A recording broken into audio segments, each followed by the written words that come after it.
Anxiety, guys. Everyone experiences anxieties. It's the first question I get when someone walks into my room and wonders whether other people actually feel the way they do. And my experience of things is that most of us do. In fact, most animals, definitely mammals, experience a certain type of anxiety, which is very useful in a natural state. In a civilization, it becomes a little bit less useful because we have other means to be able to deal with things in our life.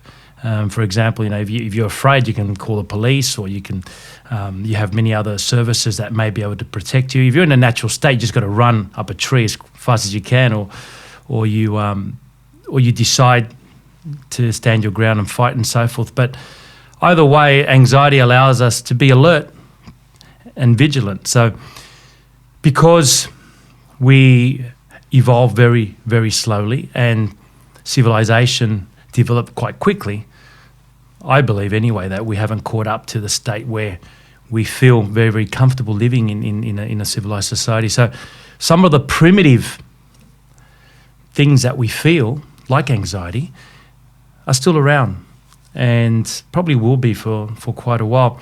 Now, there is stress, which is a little bit different, and in a modern society, we do see an increase of that for certain reasons. Not that in a natural state, if we were to live in one, there wouldn't be any. There would be definitely stresses, different kinds though. Because of the modern pace, sometimes we don't have enough time to relax, time for ourselves, and sometimes we forget to do the things that actually work for us. I find that a lot with some of the people that walk into my office, that if they were not very, very anxious people, it's because they stopped doing some of the things that worked for them. And that happens. We get caught up in daily life, daily routine, and we stop doing because we don't have time, we believe anyway. But there is time. That's what we're going to talk about today a little bit, making time. So a little bit of a definition of anxiety is that we all have it. Some people just have more than others. It's just like running faster or slower, It's basically it. What we need to do is manage it in order for us to continue being able to perform on a daily basis and do run our life basically. So if you're alive, if you exist, if you are an existent creature, you probably will be having some type of stresses and anxieties. So it can't be eliminated, my friends. I know a lot of people may believe that it can be done, and there are certain medications and certain therapies and so forth that will definitely help, but to eliminate it would be unwise, because we did talk briefly about this last time, that there are certain times in our lives that anxiety is very handy, and so we always need it there just in case we need to be very alert or react very, very quickly. So some people definitely have severe anxiety, and we can diagnose things now to certain levels, and we have categories to be able to fit people in. Not that I enjoy that too much, but it gives us at least a starting point to say, okay, this is your diagnosis. These are the therapies we have. Let's try some of them. You always start with the less intrusive ones and then work your way up. And it depends on the person's age, where they're at and so forth. But we did talk about that some people do require medication because there may be a chemical imbalance. But for most of us with anxiety, it is usually mostly environmental, external, and more importantly, for me anyway, as a psychologist, the way we think. So doing certain things will at least give us an opportunity, just an opportunity to be able to manage those symptoms and bring them down to a level that we can cope. Then we continue from there on. And once we find things that work, it's very, very good and probably very wise to go back to them and stick with them as long as we can. So, but because we're not robots and we can't be programmed, so to speak, in a way that we can feel and act perfectly all the time, we're going to have our ups and downs. And one of the things I talk about, and I want to talk about today, is being able to expect those, because if you don't, then you're always going to be a little bit disappointed. A little bit of a stoic approach today to anxiety. Yeah? Always expect the worst.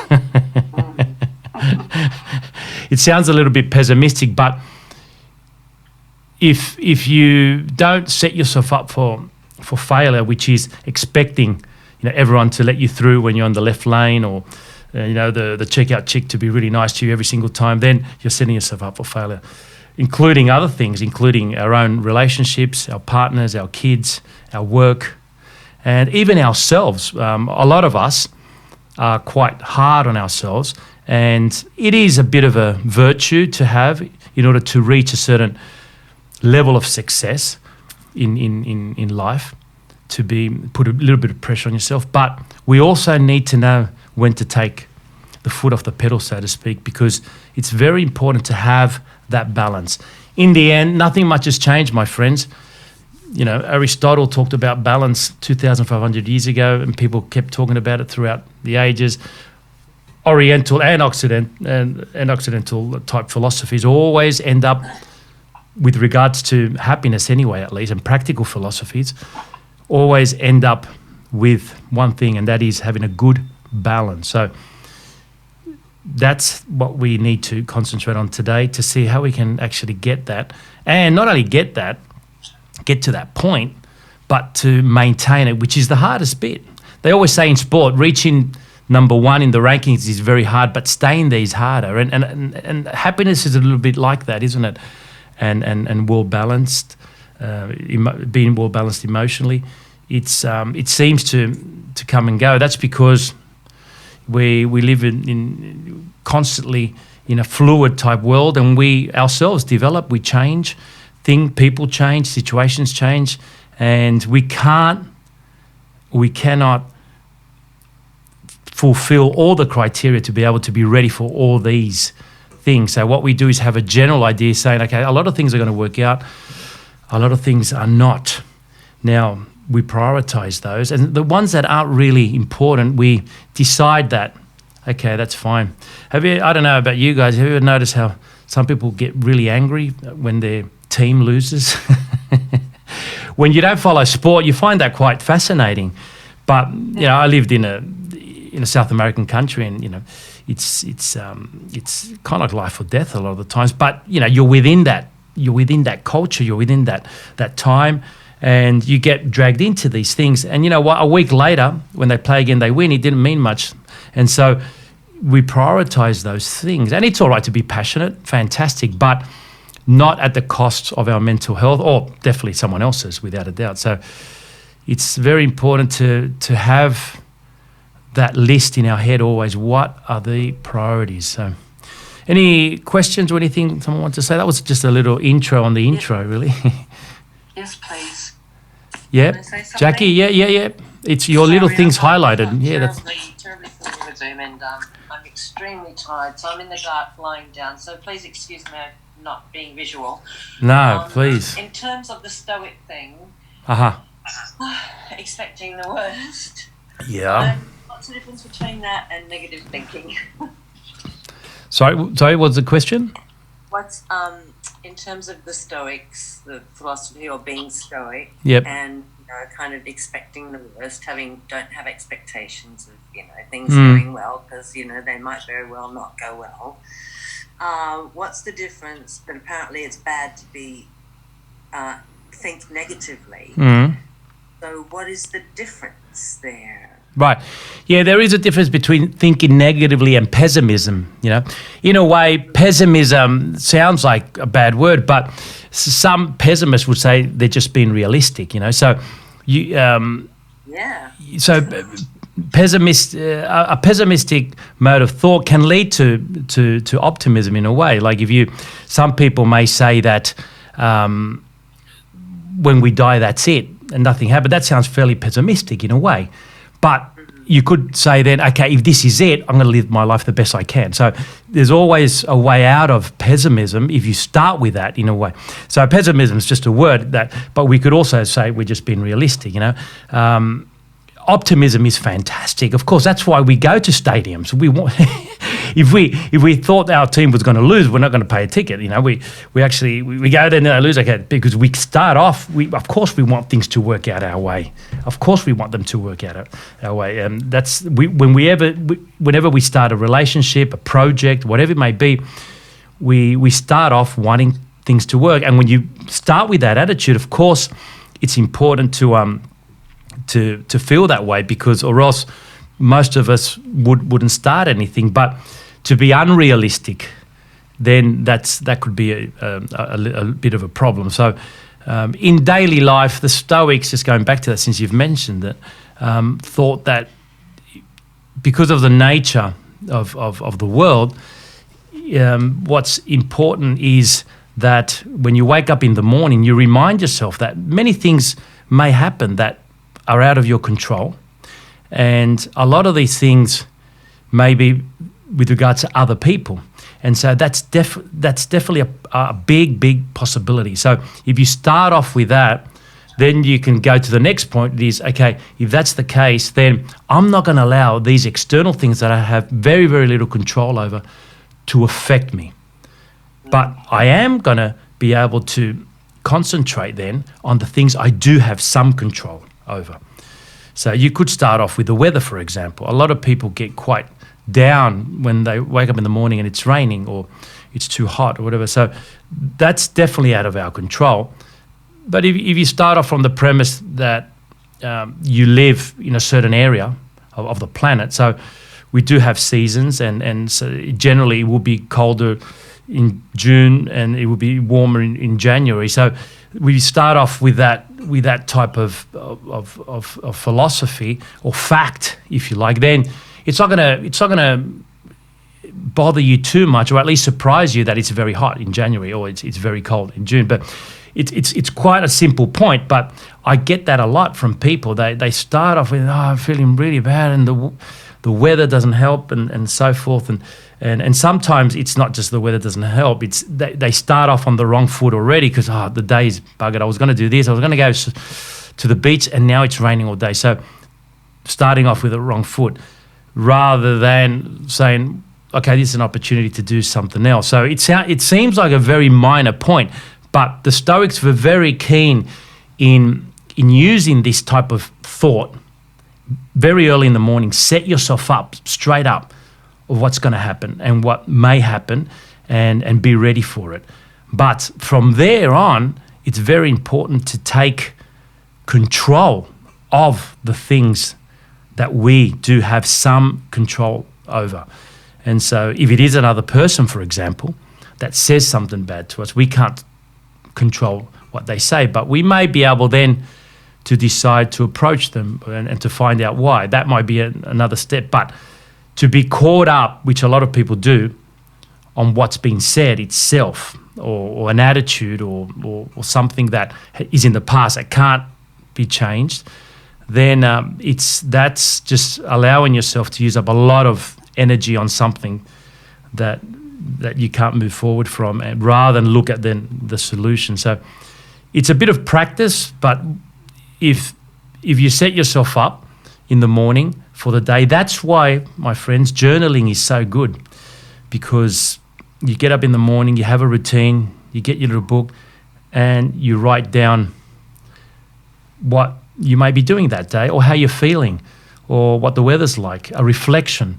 And then at night time, you can go through it and say, okay, I did this, I didn't do this, that's fine, I'm doing it tomorrow, and it's out of our heads before we go to sleep. Journaling is very good. Speaking of the Stoics, I mean, the great Marcus Aurelius had his journal, which I always talk about, and it's quite fascinating. Someone so powerful and in a very important position still found it necessary to remind himself to tuck his children in, because it might be the last time that he does it, to have time for his friends, to appreciate the people that were around him when he was needed, when he needed them, and so forth. And that was on a daily basis. Then he can confront his job probably in a better manner and in a more humble way, because he's prioritizing things. Some things are out of his hands, but the things that are in his hands, he's reminding himself. It's very easy to get drawn in That's how our brain works in a way.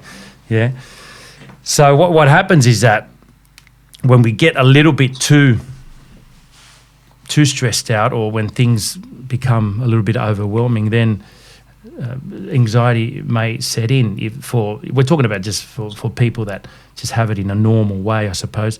And it's important to recognize those symptoms immediately.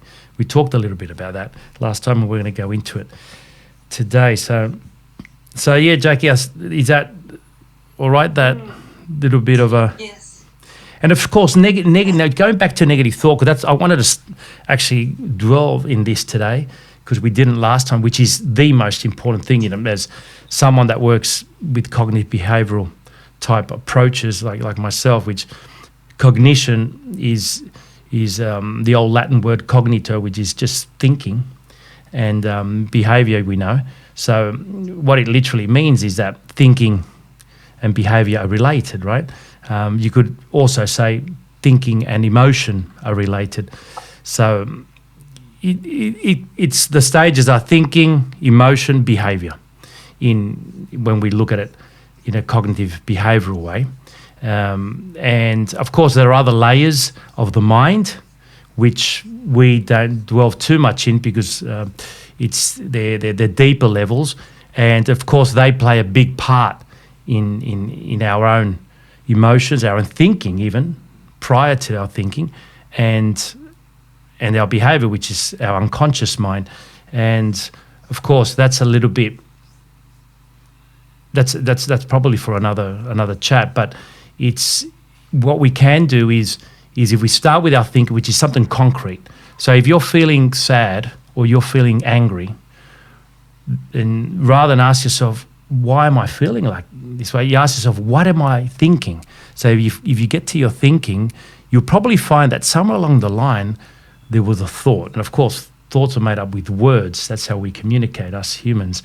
And if you can get that thought, it might be that person said that to me, and from then on and so now that person said that's that external thing. Our thought was, why did you say that, or how dare you say it, or whatever it may be. So that thought continues. That's a negative thought. It's a negative thought not because it's a bad thought. That's why it's called negative thought, not bad thought. Negative, all it means, a good definition of negative thought means a thought that you can't do anything about.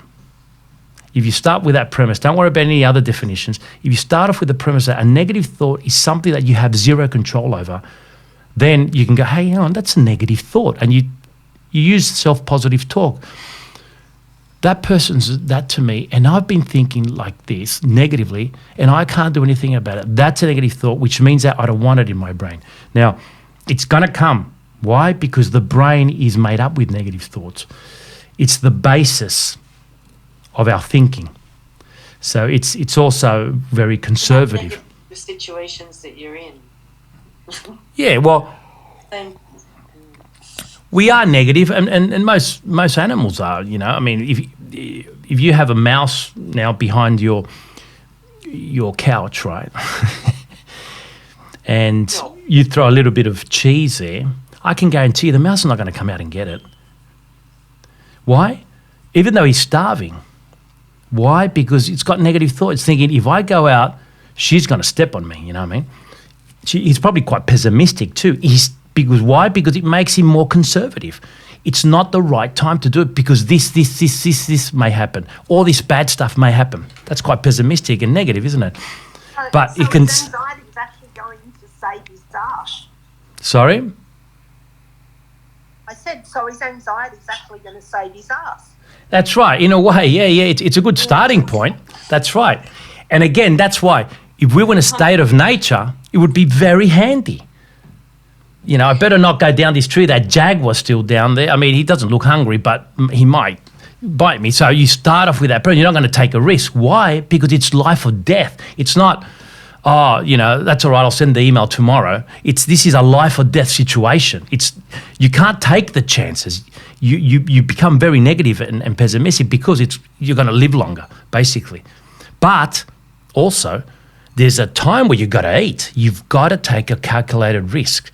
And so the ones that are better at that midpoint are the ones that survive, and they continue to reproduce and pass on that. That's how basically selection works. And for us humans, we're at a point where what we have, we're equipped to be able to live in a certain kind of world, but probably not in such a fast pace because of what I said. We haven't caught up yet, but because of the size of our brain, we're very capable of still adapting very quickly and making machinery and weapons and things that will replace our lack of fear and anxiety and so forth that other animals may have, So, and basically, the negative thought, it's still within our brain. The best way of putting it, I thought, was looking at a garden. The weeds in the garden, they always come out regardless of what you do. And so the negative thoughts are like that as well. You could work on your positive thoughts. You could talk to yourself in the mirror. You could write down your journal like Marcus Aurelius. You can do yoga. You can go on a camp. You can do sport. And you know what? There's times you're going to put your head on the pillow and you're going to feel stressed. You're going to have negative thought because you can't stop them. That's the way the brain works. It's the way the brain works. It's like the liver does a certain function. The brain has a certain function. It's made like that. But what we do, because we have tools now to override that in order to have a better life, because the brain doesn't know we don't need that. Yeah. So when someone cuts us off from the left lane, we get as angry, maybe, as if, I don't know, maybe a bear came and took the last bit of food we had. And so, but the brain doesn't know. It doesn't differentiate. It gives you the same amount of anxiety, the same amount of anger, same amount, just for you to react.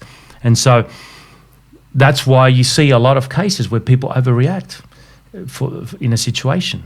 You hear it every day on the news. Someone's way overreacted, and then a few hours later, or maybe a moment later, or maybe a few weeks later in a cell, they realise they have overreacted. So the point is to be able to understand that, delay the reaction, make sure that the negative thought doesn't affect our emotion. You can't wipe it out.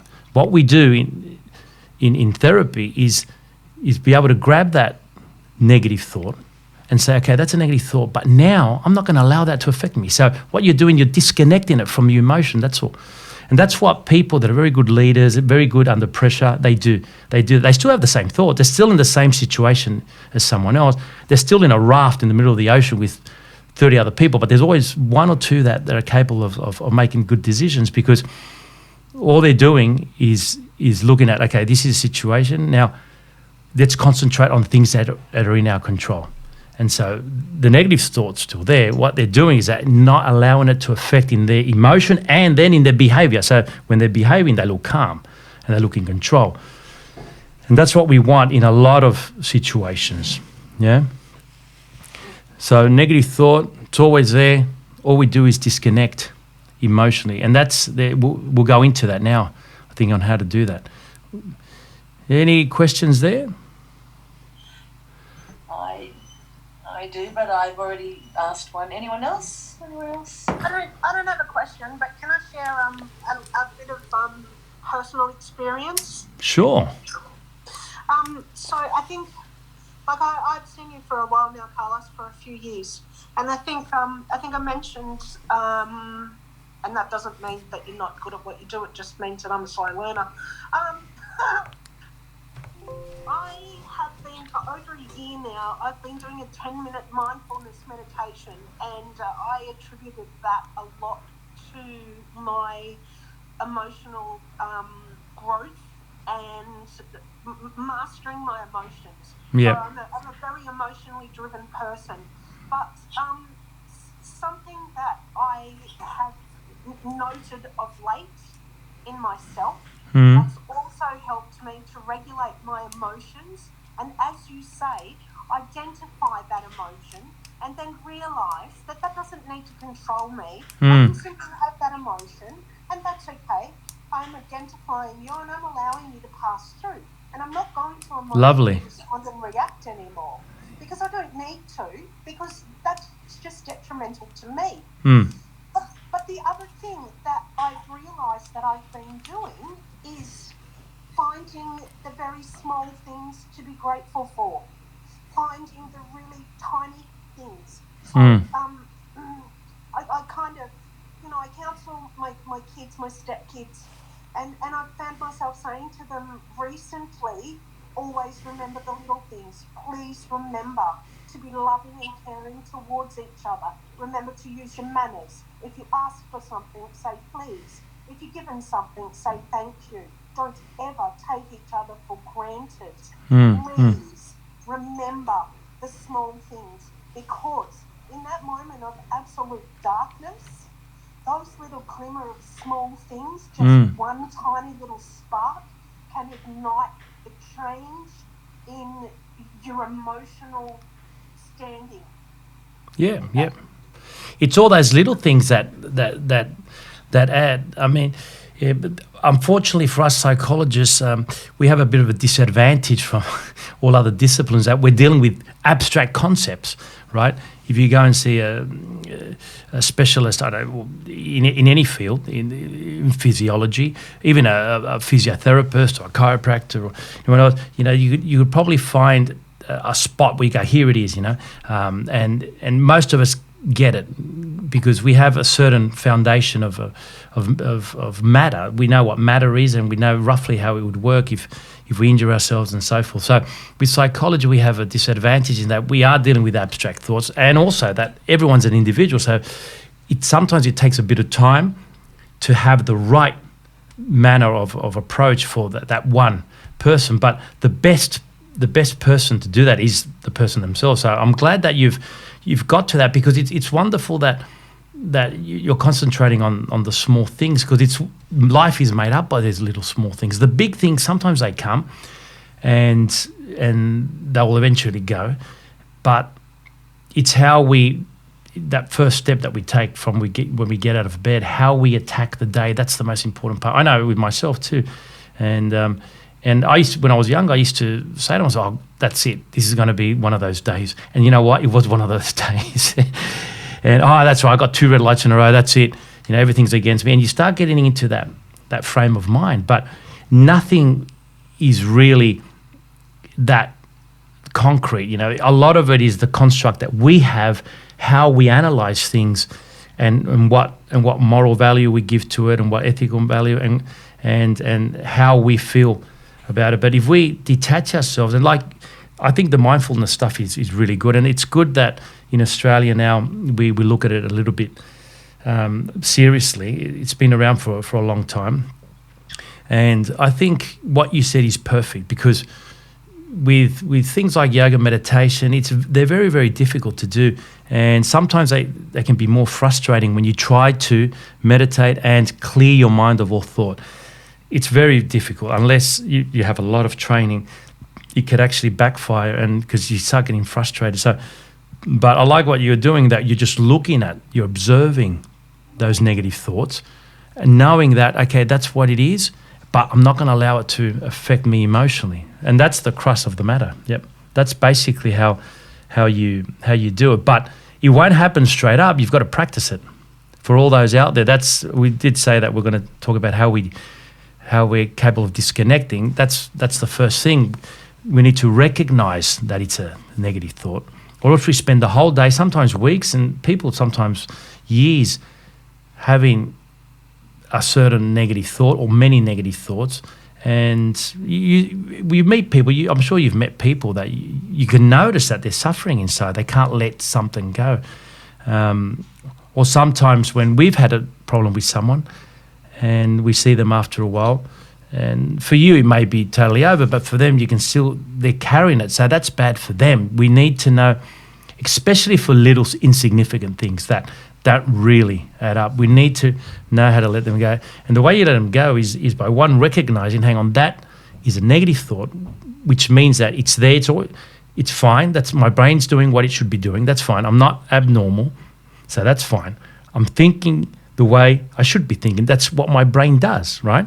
So, if you eat a lot of bad food one night and drink a lot of stuff that probably not good for you, the next day your liver is going to show you that it was the wrong thing. So the liver's just doing what the liver's doing, you know what I mean? you can't send it back up. It has to process it. So the brain's doing the same thing. It's just processing what we're feeling, what we're thinking, and it's making us aware that maybe there's something out there that we should be worried about. So it starts off with that negative thought. Then it's up to us, the mind, if you like, to go, hang on, brain, it's all good, thanks for that, but you know what? I don't need this at the moment. So it's very simple. We call it self-positive talk. So it's you talking out loud to yourself. A lot of very successful people do this. Because what you're doing, you're overriding thought when you're talking. So you say, that's a negative thought. I'm not going to allow it to affect me. It's very powerful. It's so simple that most people don't do it. It's so simple. But you've got to know when to do it. Sometimes you spend the whole day having that negative thought. You've got to recognize first it's a negative thought, because when you're thinking about something, or you're angry about something, or you're upset, all you're doing is your emotion is taking over. Your rational side of your brain has kind of like switched off a bit. You're just reacting emotionally. Then after a while you realize, maybe I overreacted, or whatever that may happen or not, But if we can at that time say, hang on, that's fine, that did upset me, but now that thought, I'm not going to allow that to affect me. And you say it in a calm manner. If you can do that, you'll see how powerful that is. But you can't just do it once and it's a bit like physiotherapy. You've got to do it every day. and you have to do it very lovingly to yourself. Yeah, calmly, lovingly, and if you like, but also, it's one of those things that if you create a habit, you just create a habit. You just have to create a habit that when you're thinking negatively and you don't want to, this is what you do. And then your brain will live it. It's just like learning a language. Your brain will get the fact that now you're talking this language and will switch on to that code, right? So you could be talking English, people that are bilingual, trilingual, that's what happens, especially when they're fluent.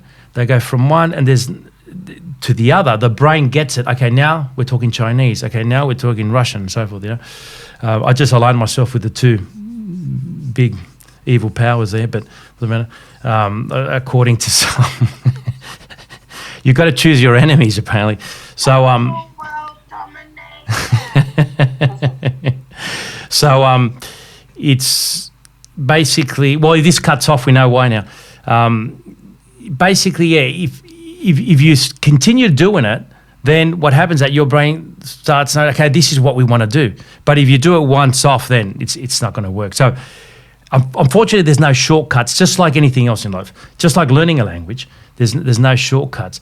So when people do see a psychologist, I know, I get that a lot. They want a shortcut. And so that's why sometimes they get medication, they get this, and sometimes it works, sometimes it doesn't. But it's... If you're serious about having a certain state of mind, then it's hard work, but it's kind of like good work because it's good for you. It's just like exercising, so it's just like getting fit. It's hard work, but you get results and you're going to feel better about it. And a good balanced mental stability is always going to be good for you. So start off with that point. We need to recognize it. I call it tagging. So say tag that thought. Doesn't matter. You might be in the supermarket, you might be having a discussion with someone, you might be at school, or you might be at work, you might be on your own, and a lot of the times that happens, especially when we're trying to sleep, these thoughts come into our head. And so with sleep, it's just a little bit different in the sense that we need to then get out of bed. There's a certain behavior. So if you go to bed and you start having a negative thought, you tag it. Okay, I'm going to tag that. That's a negative thought. That sentence. I try to get it into a sentence. I am worried about this. You know what I mean? I'm worried about the price of bread going up, or I'm worried about my friend losing his job, or I'm worried about my boss tomorrow that he's called me into a meeting, whatever it may be. Then, okay, that's a negative thought. I'm worried about this. Now, there's that thought there, that's fine, but I'm not going to allow that to affect me emotionally.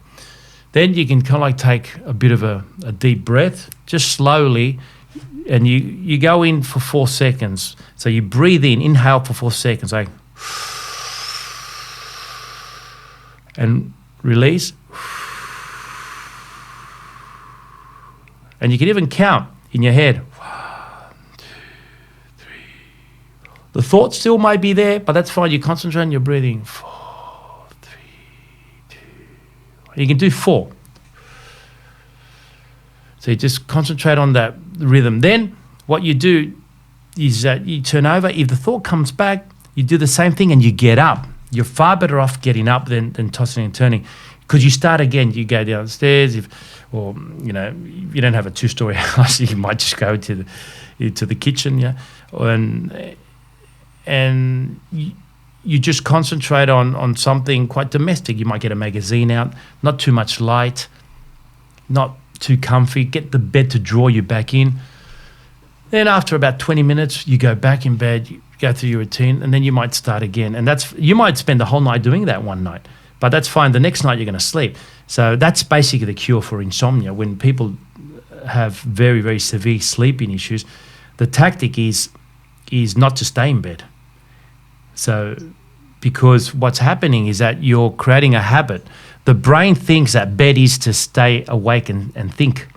So you've got to, in a way, the brain is just doing what it thinks that you want. Oh, so we want to think about this. Okay, let's think about it, But if you start making sure that your brain understands that bed equals sleep. If I'm in bed, I have to be sleeping.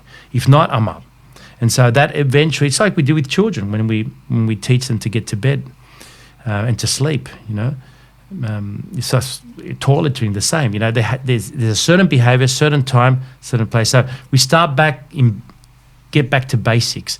So 4 seconds in, 4 seconds out. You can do that 4 times. Then if you want, you can do it for 4 minutes. Yeah. That just takes you straight back to routine all over again, doesn't it? Yep. Which is exactly how you form a new habit. That's right. It's all about habits, my friends. If we have very, very good habits in life, there are going to be some. Sometimes there are days that we decide we're going to have a bit of a break. That's why we have holidays and so forth. We leave the routine, we leave work, we leave these things that we go on a holiday, and we come back. So, but we can actually do that every day. Have a holiday in your mind. You need that time to reflect, that time to settle yourself in order to get that balance. So number one, we need to recognize. That's the most important part. I find that that's the hardest bit, because people are so used to thinking in a certain way, then they feel that there's nothing wrong. It's just that I'm feeling bad. No, but it starts with the thinking. It starts definitely with the thinking. So recognize, and it's a little bit, I suppose, a bit of hard work to start off with, but it just gets easier as you do it. That's the number one thing. So just with your own brain, just start thinking about the way you're thinking. And you hear it, like if you're listening to someone, if you meet someone at a party and they're talking negative to you, you can see you're going, wow, you're pretty negative. So we need to be able to use that for ourselves. Yeah. And then intervene. But until we learn how to recognize that thought, I mean, when we're talking, it's a lot easier, of course, but our thinking is different, because you're just dealing with your own system, if you like. You're caught in your own head. So the point is to get out of that, transcend, and try to observe yourself and your thinking. And once you do that, it's quite liberating, because then you've just grabbed that thought. You need to make it concrete, because we're dealing with abstract concepts, like we said in psychology. We need to make it as concrete as possible. There it is. There's a thought. There's the words. Bang. Now, that's fine. It's just like watching a movie. You watch a movie, you get enthralled by it, and then the credits come up, and that's it. You get up and go. You don't get attached, if you can, to certain things. But sometimes we do, of course. And some things affect us more long term. But with our own brain, it's important to just work on it every day. I would say in the morning, get yourself a journal, write down a few things. At nighttime, write down a few things again. and use that material object outside your head to be able to put thoughts on there. Then you can reread them. When you reread them, once you feel better, you'll find that, yep, I was quite negative. So it's always handy to get back to that and have a goal to be more positive in that sense, that I'm not going to, a bit like you said, also, Donna, that be a bit more positive in the sense of being more grateful as well of the things we do have, because a lot of the worries that do come is because of the stuff that we don't have, or things that we don't have or we can't get, so things that we can't change. And so we start from the premise that this is what I've got, and sure, it might end, but isn't it fantastic that I've had this, and so forth. So it's always good to focus back on the positive side of things, not the negative. Yeah. Well, yeah. It's a little bit. There's a little bit there about what you said about human beings being fluid too. It's being able to, when that thought comes up, being able to adapt, look at it and adapt and be fluid and move. Yeah, that's right. Adaptation, without a doubt. Yeah, he who adapts, or she, but there's a saying, he who adapts best will do best, and quicker. Sorry, it might have been Einstein actually that said it, but I think we have all the capacity to adapt very quickly. All of us. In a way, we're made to adapt. It's incredible when you think about it. So and when you see people, some of the things, the amazing things that some people do, you go, wow, it's from the same species, the same being, if you like. They still have the same amount of tools and virtues basically as us, and yet there's so much that we can accomplish. So if you start off from the premise that there's a lot that we can do, but still there's a lot that we've already done, and pat yourself on the back for it and appreciate that, then that's a good starting point. I see you've got a young lady there, Lily, is it? Yes, this is Lily. Well, that's good. Is it too much for you? Do you understand anything I'm saying or no? Oh.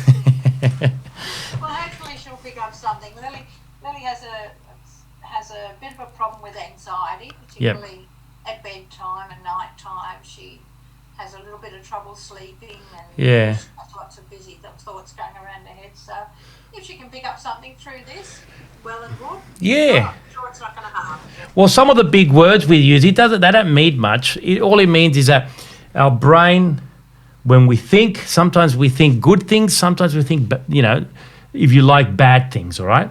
So the bad things is just the brain doing what it's got to do, because it's got to make us aware that there are some bad things. So be careful, you know what I mean? So you don't just go la la la la la and trust everyone, or you're always a little bit weary. That's fine. It's good to be like that, but it's also good to, when you get to bed, to be able to switch off and sleep. And I tell you what, sleep is a very delicate matter. So there's nothing wrong with not being able to sleep. Many people have that trouble. It's because what we need to learn is to be able to say, okay, that's there, now I'm here. It's a bit like when you play sport, right?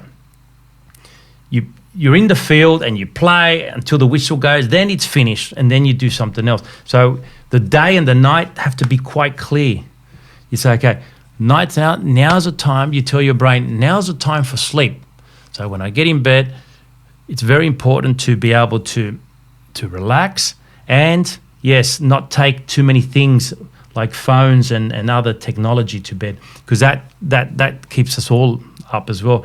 At least an hour beforehand is wonderful. And maybe put some, do you like music? Yeah, put some soft music and just chill. And then that little exercise that we did, you just get into bed, right? You say goodbye to everyone. Now it's sleep time. You make sure you brush your teeth, so you don't have to get back up. It's just bed, lights off, And you can kind of like lie down there, maybe take the pillow from underneath so you're nice and flat, and you put your hands like this, your belly, and you just control your breathing. You can do 4 seconds for you, maybe you can do 3. You know, so you just go, so you count 3, 1, 2, 3, and then out, 3, 2, 4. And a good trick is to picture the number in your head, because then what you're doing is that it's a bit like when people say you should count sheep. You're just focusing on something else. So you focus on the number. Wow. And you feel your belly rise when you're breathing. And backwards. When you do that well 3 or 4 times, then you go to 4. 4, 3, 2, 1. And all you're doing, you know what? We're just focusing on a few things. You know the senses? Have you discussed the senses? Like, yeah. So we can use those. So we're listening to our breath. We're looking at the number in our heads. We're feeling our belly rise. We're touching our belly. We're feeling our belly. We're nice and safe. You know, everything's fine. We're safe. You can remind your brain, I'm safe here enough, and I'm ready to sleep. You tell, I'm ready to sleep. It's like the whistle, go, you know. And then if you do that for a little bit, then you can just, once you do it, I say 4 minutes because it's easy. 4 seconds in and out for 4 minutes, right? And don't worry about your thinking. Let it be there. Let it be there. Just concentrate on the numbers. Concentrate on the sound. And if you do that every night, you'll find that eventually one night you're going to fall asleep doing the exercise. That sounds like a plan. And it's really cool because it's a different type of sleep. Yeah. So it's very important to not have any. That's for everyone. You know, social media before bed, and even TV. You know, I mean, we have a little bit of routine. Yeah, we watch one little show. Yeah, it's kind of like prepares, like, and so that's fine. And then upstairs, everyone does their tea. Blah blah blah blah blah. Yeah, I always put Mozart on, classical music always, and it's quite soothing. That's what I do anyway. And I read a little bit. So, and always something that, nothing too dramatic is always good, something light, you know. And then you tell your brain, okay, this is it. Everything's done, lights off, and then you do your little exercise, and then you turn over, that's all. And don't worry about the thoughts, guys, in your head, because it's a mistake to try to eliminate them. All we're doing is just observing them, and sometimes we can even tag them. Oh, there's that thought. Yeah, that's a good one to tag. I'm not going to allow that thought to affect me. Yeah, and you're just getting into a state of mind that is relaxed, just like we do when we go out. If you want to go to a party, you get into a state of mind. Oh, this is going to be fun. You put some music on, you get changed, you're preparing yourself to have fun. Or you're going to do sport, you might do a warm-up in order to prepare for what you're just about to do. For sleeping, it's the same. We need to prepare for sleep. The brain needs to know what we want. Okay, you want to sleep. Okay, cool. You don't want to lay there and think about stuff. Yeah. But if we don't stop doing it, then the brain's not going to stop it. Yeah. So that's very important, guys. Yeah, so that's good. I was wanting to talk about the sleep too, so that was handy. But it's one of those things that, yeah, you can. I would also encourage you to read, to listen to podcasts, to get some books on that, because everyone has a different perspective. Yeah, there might be psychologists that talk about very, very different things that might just be the thing for you. So it's important to try to do a little bit of research. If it's important for you or for somebody else that you know, it's worth the time, guys. Yeah, so any questions, any other things there? Yeah, Coles. Yeah? How you going? Oh, good day, Philip. What you use now? Yeah. My thing is, like, when I go to bed at night, like, I usually go to bed around 11:30, 12 o'clock. Yeah. And when I am asleep, I usually, in my sleep, toss and turn, and then I talk in my sleep, like, because I was in the army, and because I suffer from PTSD. Yeah. So I yell out in the army, yell out on my voice, like I'm still in the army, sort of thing, like that. And then my wife wakes me up out of that, like talking in my sleep and stuff. Sure. I wake up, I'm in a sweat, and my triggers have set off, and I cannot get back to sleep whatsoever.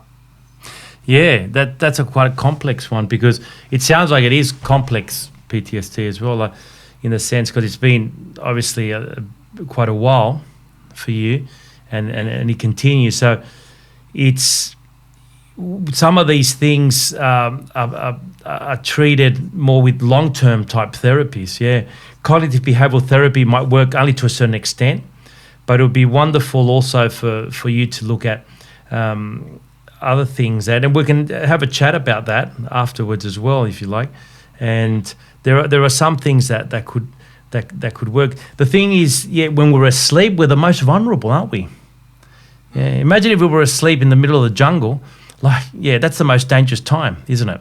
Because that's a time that things that happen. So our brain is still going, and so if there's something not right, we're going to wake up. Now, with regards to past things, that's why it's very important, especially with kids, that they don't watch things that they shouldn't, and that their brain can't deal with, because there's things that once those images are in our heads, then they stay there for a while until we can overcome them. So it's, of course, with regards to some of the images and so forth that you're experiencing, it's quite complex, because it wasn't a YouTube video. You were there, so your brain's still attempting to work these things out.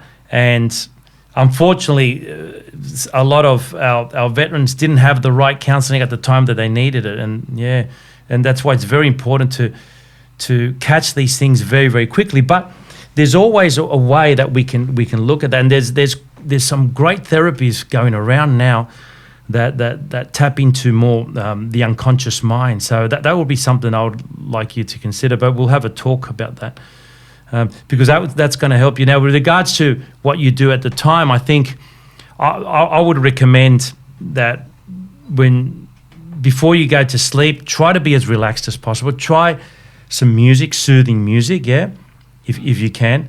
Don't have too much information coming into your brain before going to bed.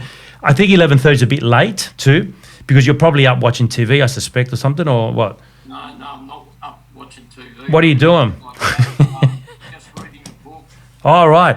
Yeah, so I just read a book, or I... Good book? I just read my Army Bible sometimes, or I just read a book and Yep. try and get to sleep that way, but it doesn't... No. And you've got to remember, some of these things may also even trigger, because some might even, because they're still associated with the past. So I would recommend to, just before that, half an hour before, do something totally things that you wouldn't do, like maybe watch a cartoon or read a book on astrophysics or something fun, a comic book, something really like, what'd you say? Sorry, someone said something there. Colour in, wonderful. Something totally left field, because a lot of the things are great, but they're not kind of like working for you. So maybe change it, but just that last half hour, and try to get a little bit earlier too, if you can. Just try make 11 your latest. Maybe sometime even if you're feeling tired, just because if you fall asleep then, like say at about 10, it's a very different sleep, and just see what happens and so forth. But then once we're asleep, then our brain becomes activated even more than when we're awake. Apparently, I have to trust these forensic psychologists. So yeah, it's just like when I'm asleep and I do have these nightmares, it's always always about the army. Oh, yeah, of course. Yeah, your brain's still dealing with it. Yeah. Yeah. So, and it may or may not happen if you change a little bit, but what you're going to do is just looking at different scenarios. So then we start eliminating possibilities, and then eventually, if you can control it, that's great. There are also other, like we said, other type of therapies and pharmacological ones. But if it's still happening in the meantime, what I would be doing, I would be getting up, trying to stay calm, getting up, and a good trick is to write down the dream. That's why a journal is good. Just write it down, because when we're dreaming, that's our unconscious brain, right? So that's our unconscious brain when we dream. That's why there's dream analysts and all. They look at things like that. It's out of my field, but I'm fascinated by it too, like everyone else is. So, but one thing that works is you write down your dream as descriptive as possible. What color, everything, So then it's out in the material world. So usually what happens is that a psychoanalyst would say that our unconscious brain represses things, and they come out in dreams, or they come out in slip of the tongue, like Freudian slips that we say, and so forth. That's part of our unconscious. Or we might react a certain way over something so silly. It's because 10 years ago this happened, and so forth. Or we might be overly jealous. A person might be overly jealous, and that other person might not be doing anything, but it might be due to something in the past, and that they're not even realizing, and it might be that we just say it's an unconscious thing. So the way you do it with that is through hypnotherapy and other forms of therapies. But what is definitely interesting is that our unconscious only becomes alive when we're not conscious. So the only time that we know is when we're asleep, right? And so these images arise out of then. So they must have some importance for the brain to deal with. So the best way I would know how to do it at this stage. That's why I say it's not my field of expertise, but definitely what I would recommend, it has worked for a lot of people, is to get things from your unconscious into your conscious. So, which means that it's on paper and you can read it the next day. Now you're up and about reading what your unconscious was saying. So now it's gone out, and then usually what happens is that the unconscious is happy with that because it just needs to get it out. Because it's repressed there, it needs to get it out. Okay, it's out, and it may decide to give you less of it. Yep. So try that if you can, but definitely change your bed routine, your pre-bed routine a little bit if you can. That sounds a bit like a pagan ritual, only when you write it down, you actually burn it and destroy it. Yeah, that works too for some people. Yeah, it's a ritual. Yeah, I mean. I think most of us has done something like this. Grabbed a photo. You're out of my life. When I'm yelling out in me sleep and that, and my wife wakes me up, she goes, "What were you saying? What were you going on about?" And I said, "It's about a war, but I don't want to talk about it." Yeah, and it's still there. You don't want to talk about it. It's fine that you don't talk to her about it, but talk to yourself about it. Write it down, man. Yeah, write it down. It'll do you good. But be as descriptive. It might be a difficult process, but be as you get up, splash some water on your face, or even have a cold shower, or whatever. I like that too. And then that's it. No more sleep, and for the next half hour. So I'm just going to okay. For the next half hour, I'm just going to write this thing and just write it and close it and go back to bed. You don't have to go through it. Then you just keep adding to it. Yeah. But we'll look at some other things as well for you. Yeah. Yeah, because this has been going on, for years and years. Yeah, I can imagine. I was in the army in 1982, right up until the 2000s. Yeah. It's just every day it keeps going. Yeah. Well, you haven't had I suppose the right intervention. So I would say, we'll have a chat outside of this, and we'll go from there. But I think tonight, definitely do that. Change your bed routine, and get a notepad. All right, just for yourself. No one else has to see it. All right. Yeah. No worries. Yeah, interesting. We all have our stories, don't we, guys, huh? Certainly do. Yeah, I love my job in that sense. I get to hear a lot of story. It's fascinating. Everyone has their story, and I've met people that on paper seem like monsters. You know, I've done assessments in jails, and I've done there. And when you talk to them, they, you know, not that you excuse things that they've done, but they have their story, yeah, and it's fascinating, yeah. So well, okay, guys. So remember, let's tag those thoughts. Good bed routine. Set yourself up for success. Don't be pessimistic, but expect things not to work out a lot of the time, and that's fine. Take a bit of pressure off yourself, eh? Remember, get to bed, do the little breathing exercise. And remember, everyone has anxiety. Some more, some less. That's all. All right? So there's nothing wrong. My dad, sorry. Yep. My dad has always said to me, Carlos, expect the worst and hope for the best. Yeah, it's a goodie, that one. Yep. I think that was my philosophy class when I was coaching.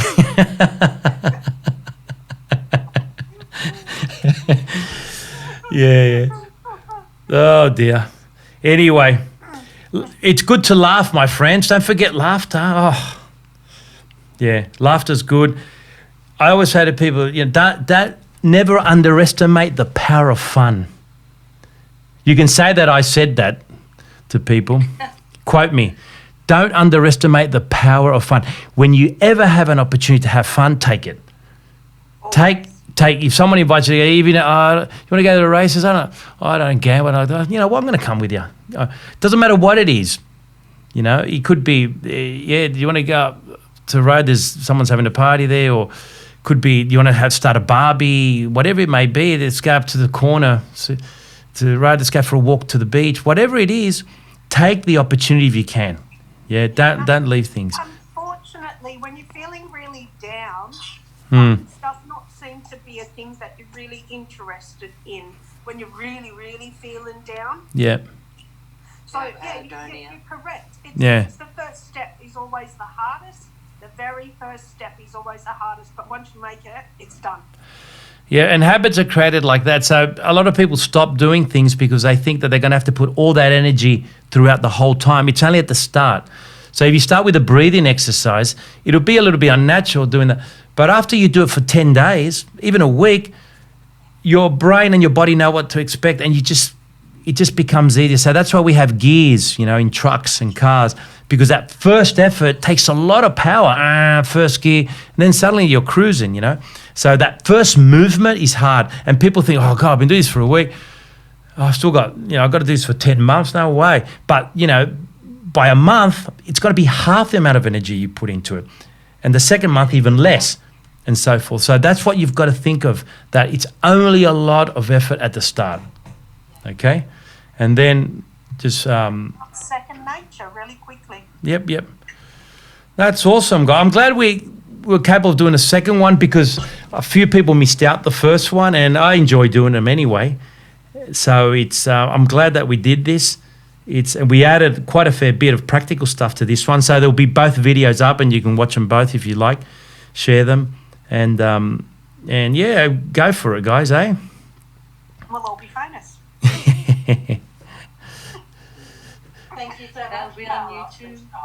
Yeah, famous on YouTube. Where comedians come from too, stand-up comedians. They come from a dark side of depression and anxiety and stuff like that, so they take up to get like laughs and things to help them with their depression. It helps themselves. Yep, 100%. Absolutely. Without a doubt, my friends. And, you know, I mean, I've said it before, so it's no news for most people. And I don't mind saying it again. You know, I got into psychology because of my own mental health issues, and I always wanted to know more about how to do better and at that, and how to improve that. I suffered from depression when I was an adolescent, and anxiety wasn't too bad. But I always thought, yeah, this is an interesting thing. Most people are quite different. So I wonder why I feel like this, why I did it. and then a couple of other things as well fell on my lap. You know, I think I said it last time too, that when I was 17 in Buenos Aires, one of my jobs was to clean a psychoanalyst's room. So I had all these books to read while I was cleaning the room. So, and so yes, without a, hey, you didn't do very much cleaning, did you? not much cleaning, no. Was it dusting or what? There were notes every week. Please clean the curtains. Yeah. What are you doing? Yeah. So and now it's just So having said that, Philip, yeah.